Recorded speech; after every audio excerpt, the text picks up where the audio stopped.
Maaf, Guntur. Istriku juga keras kepala. Dia hanya memikirkan Bima tanpa berpikir panjang. Apa yang dilakukan Bima udah sangat keterlaluan. Bisnisku bisa hancur oleh perbuatan Bima. Andaikan Jaka masih hidup, dia pasti setuju dengan semua ideku. Aku menegak minuman botol ini, duduk bersandar sambil menikmati hembusan asap rokokku. Saat melihat tetangga, Keke melangkah turun. Dia seperti bidadari di mataku. Pantas putraku menyukainya. Kalau bukan karena Bima, udah lama aku kurung menemaniku tidur. Keke sangat menggairahkan di mataku, meskipun dia tidak berpakaian seksi. Permisi Pak Guntur, aku mau ambil minum untuk Kak Bima. Ucap Keke lewat di depanku. Silahkan Kek, jawabku. Keke melangkah menuju dapur. Istriku sedang di kamar. Bima juga ada di kamarnya. Aku ingin mendekati Keke. Dia sendirian di dapur. Kesempatan ini aku gunakan. Di dapur aku lihat Keke menuangkan air putih ke gelas. Aku melangkah mendekat hingga tubuh aku dari punggung Keke hanya berjarak 1 langkah. Aroma tubuhnya sangat wangi. Pak Guntur, Keke memalingkan badan terkejut. Dia menyadari keberadaan aku di belakangnya. Aku diam menatapnya. Posisi kami saling berhadapan. Rasanya aku ingin mencium bibir itu. Sangat menggairahkan. Jika aku berhasil menikmati tubuh gadis ini, bekasku bisa aku jual. Aku akan bilang Bima bahwa Keke udah pulang ke kota. Angga juga akan aku lenyapkan menghilangkan jejak. Pak Guntur mau apa? Tanya Keke gugup.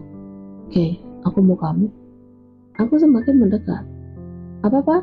Keke terkejut. Tangannya bertumpu pada meja. Pak Guntur semakin mendekat. Bau asap rokok menyelimuti tubuhnya. Matanya jelalatan menatap tubuhku. Aku tetap santai dan pura-pura gugup. Apa maksud Pak Guntur? Aku tetap berdiri dengan tangan bertumpu di meja. Rasanya ingin segera melayangkan tendangan. Tapi apa salahnya bermain-main dulu?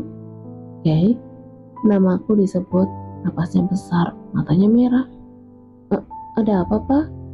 Aku masih pura-pura gugup. Pak Guntur menatap aku lama. Entah apa yang ada dalam pikirannya. Aku juga mematung, menantang bola matanya. Jika dia mulai menyentuhku, aku akan bertindak. Aku lihat di dapur ini banyak pisau berjejer di dekat kompor. Tuan Guntur. Salah satu anak buahnya muncul dari pintu belakang. Pak Guntur sedikit menjauh dan menolehkan wajahnya ke anak buahnya. Ada apa? Tanya Pak Guntur seperti sedikit kesal. Tuan. Anak buahnya tidak melanjutkan kata-katanya. Dia melirikku seperti tidak ingin aku mendengar. Tunggu aku di luar. Pak Guntur sudah mengerti tingkah anak buahnya. Anak buahnya langsung keluar dari pintu. Maaf Kay, maksudku, maukah kamu menikah dengan Bima secepatnya?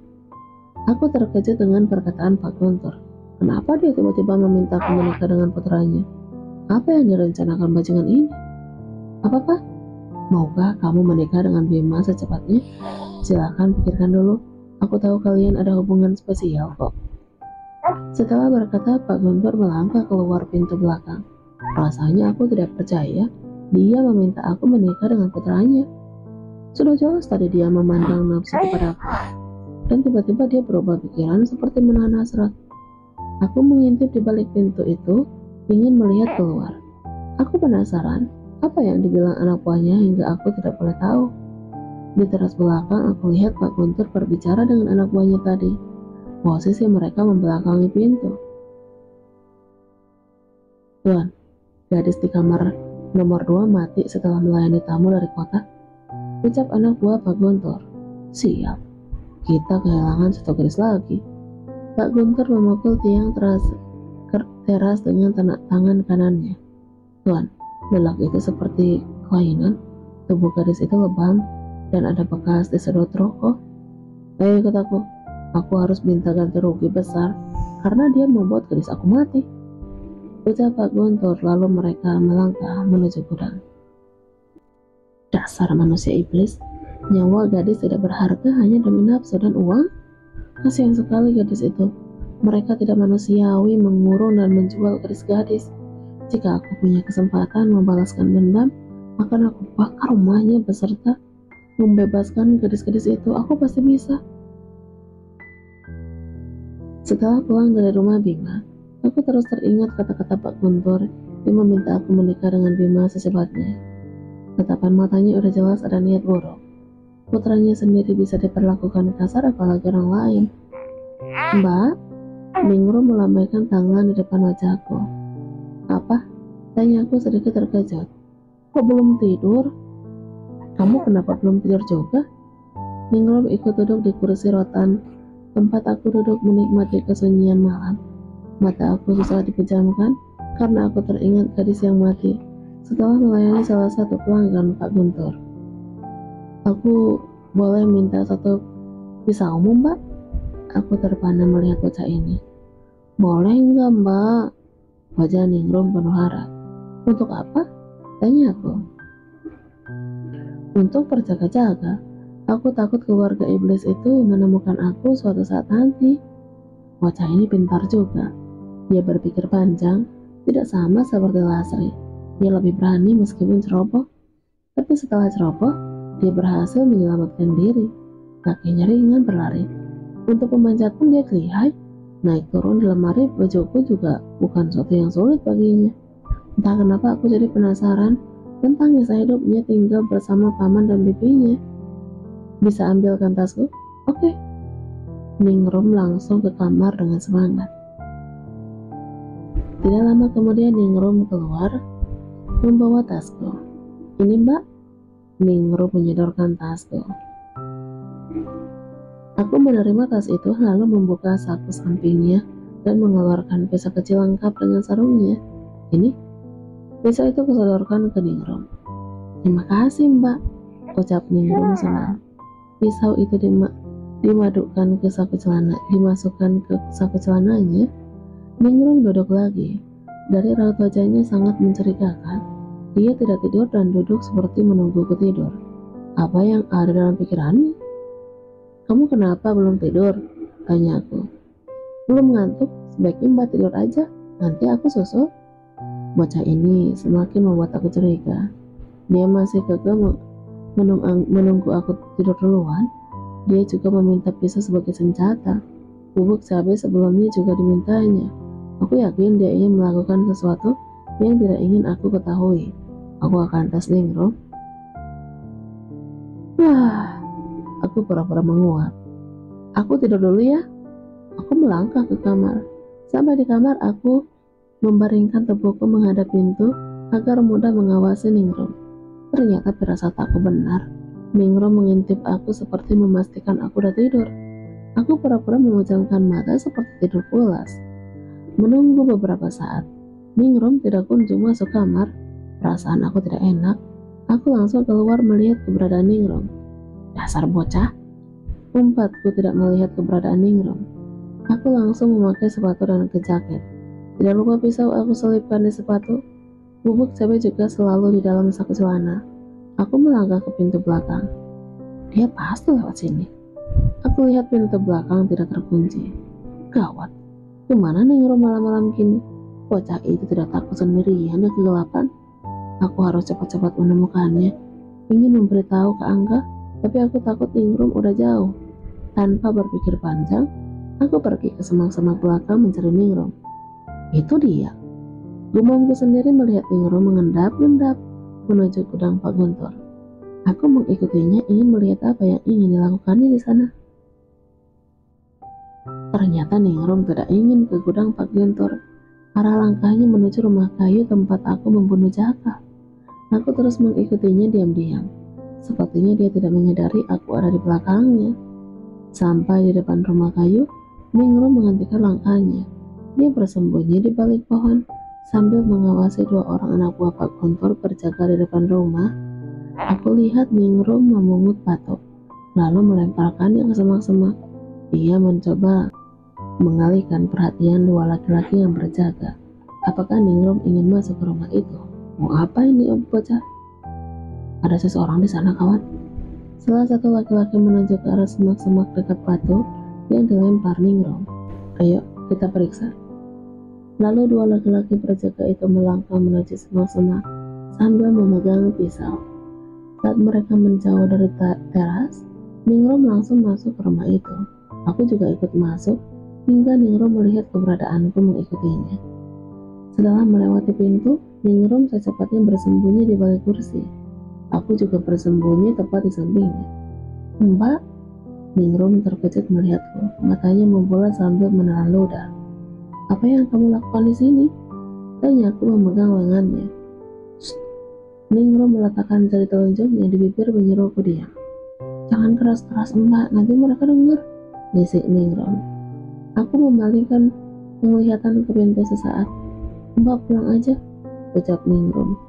Gila nih bocah, dia mengusirku seperti dialah jagoannya. Lama-lama ini anak melunjak setelah ditolak. Ayo keluar. Aku menarik tangan Ningrum. Tidak mau, jangan ikut aku mbak. Ningrum melepaskan tangannya dariku. Terdengar suara langkah ingin memasuki rumah ini. Aku menarik tangan Ningrum untuk masuk ke salah satu kamar. Pintu kamar dibuka perlahan. Aku terkejut melihat seorang laki-laki gendut tidur mendengkur di atas ranjang.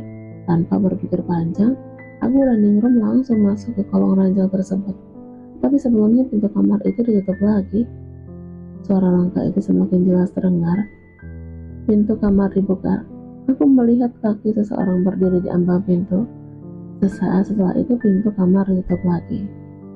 Aman kawan, teriak seorang laki-laki di luar kamar. Dari cara bicaranya seperti memeriksa. Aku menghela napas. Untung anak buah Pak Guntur tidak memeriksa ke kolong ranjang. Katakan, apa yang kamu cari di rumah ini? Bisikku sambil memegang lengan Ningrum. Sakit mbak, jawab Ningrum karena aku memegang lengannya erat. Aku melepaskan tanganku. Wajah Ningrum cemberut menatapku. Jawab, bisikku lagi. Iya, jangan marah mbak. Aku menyipitkan mata menatap marah. Penuh selidik. Aku mau mencuri uang dan emas punya keluarga iblis itu, jawab Ningrum yang membuat aku terkejut. Rasanya aku tidak percaya bahwa saat bocah di depan mataku ini ingin mencuri uang dan emas keluarga Guntur. Aku terpana melihatnya. Sepertinya dia banyak tahu tentang keluarga Guntur. Ini hanya rumah kayu. Tidak mungkin mereka menyimpan emas dan uang di sini. Aku pernah dengar mereka bicara, aku mau ke ruang bawah tanah mencari uang dan emas itu. Mata Ningrum melotot. Dia sudah bertekad bulat tetap ingin mencuri. Jangan gila kamu. Kamu cari mati. Terus aku menahan suara. Jangan gila kamu. Kamu mau cari mati. Terus aku menahan suara. Aku udah bilang, mbak jangan ikut aku. Ayo kita keluar dari sini. Tidak mau, aku mau uang itu. Tidak, kita harus keluar sebelum ketahuan. Sudah aku bilang tidak mau. Kepala Ningrum terbentur rancang hingga menimbulkan gerakan. Aku dan Ningrum saling bertatapan. Kami tersadar bahwa ada seseorang yang sedang tidur. Ranjang bergerak. Tidak lama kemudian, sepasang kaki laki-laki gemuk muncul dari atas ranjang dan menginjak lantai. Laki-laki gemuk yang tidur mendengur itu duduk di tepi ranjang. Gawat, batinku melihatnya. Aku lihat Ningrum mengeluarkan pisau dari sakunya. Dia terlihat bersiap-siap dengan senjata itu. Aku tidak yakin apakah dia mampu melawan laki-laki gendut itu. Satu kali, empasan saja aku yakin Ningrum belum tumbang. Aku beringsut ke arah kaki ranjang supaya posisiku tepat di samping laki-laki gendut ini. Setelah aku keluar dari kolong tempat tidur, Ningrum tetap diam di tempat. Lelaki gendut itu menundukkan kepala melihat ke kolong ranjang hingga dia melihat Ningrum. Ada kelinci cantik, ucap lelaki gendut itu melihat Ningrum. Ningrum langsung menusukkan pisau ke mata laki-laki itu. Suara lelaki itu kesakitan. Dia memegang matanya. Dia mengeluarkan darah. Aku secepat kilat menusukkan pisau ke lehernya agar dia tidak bersuara. Lelaki itu tergeletak di tepi ranjang bersimbah dan tidak bernyawa. Aku membungkukkan badan ke kolong ranjang. Bantu aku menutup darahnya dengan selimut, ucapku ke Ningrum. Ningrum keluar dari kolong ranjang. Kami mengangkat kaki laki-laki gendut itu ke atas tempat tidur. lalu menutup lehernya dengan selimut, serta memiringkan tubuh laki-laki itu seperti tertidur, miring menghadap ke dinding.